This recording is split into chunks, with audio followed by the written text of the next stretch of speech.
Comment est-elle calculée?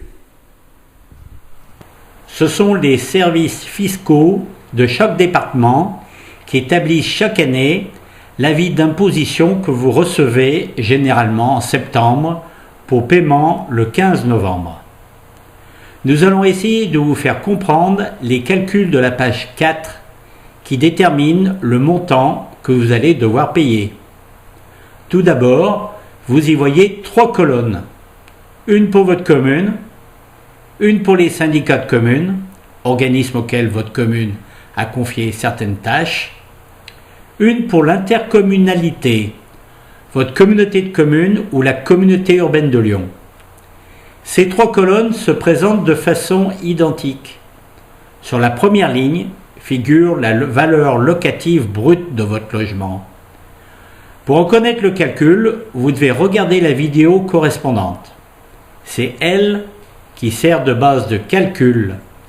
Elle correspond, sauf modification déclarée, à la valeur de l'année précédente, majorée du taux décidé par le Parlement, 1,8% en 2012.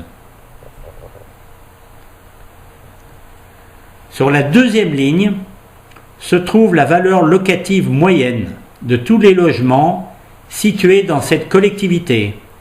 Elle est différente entre votre commune et celle de l'intercommunalité. Attention, c'est sur ce montant et non sur la valeur locative de votre logement que les abattements sont pratiqués.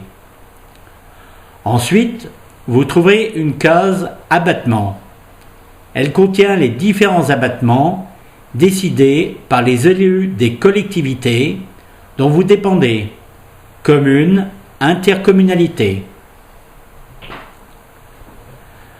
Attention, ces abattements sont calculés non sur la valeur locative de votre logement, mais sur la valeur moyenne des logements de la collectivité indiquée sur la deuxième ligne.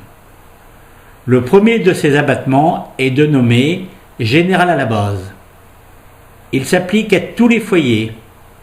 Il varie de 0 à 15%, mais peut aussi être forfaitaire, comme à Lyon ou à Charbonnières.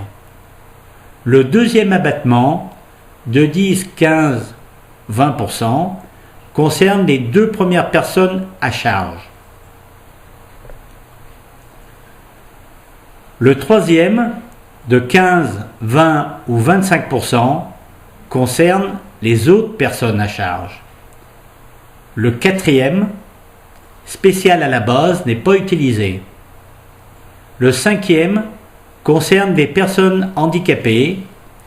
Après les abattements, vous trouverez la base nette d'imposition, c'est-à-dire votre valeur locative brute, abattement déduit. C'est sur cette base qu'est appliqué le taux d'imposition de votre commune.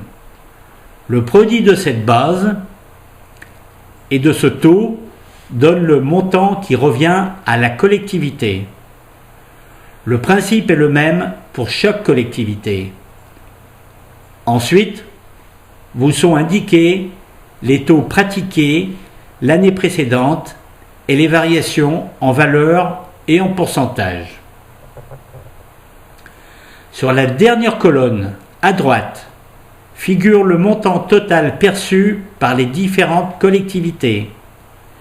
Les frais de gestion perçus par l'État, 1% pour le logement principal ou 3% s'il s'agit d'une résidence secondaire. Un prélèvement supplémentaire de 0,2% pour les résidences principales dont la valeur locative excède 4 573 €. Un prélèvement de 1,2% sur les résidences secondaires dont la valeur locative excède 4 573 € ou 1,7% lorsqu'elle dépasse 7 622 €. Enfin, vous bénéficiez d'un plafonnement lorsque votre revenu fiscal de référence est faible. Reportez-vous au tableau, page 3. En bas de cette colonne figure le montant total de ce que vous avez à payer. Merci pour avoir suivi la démonstration.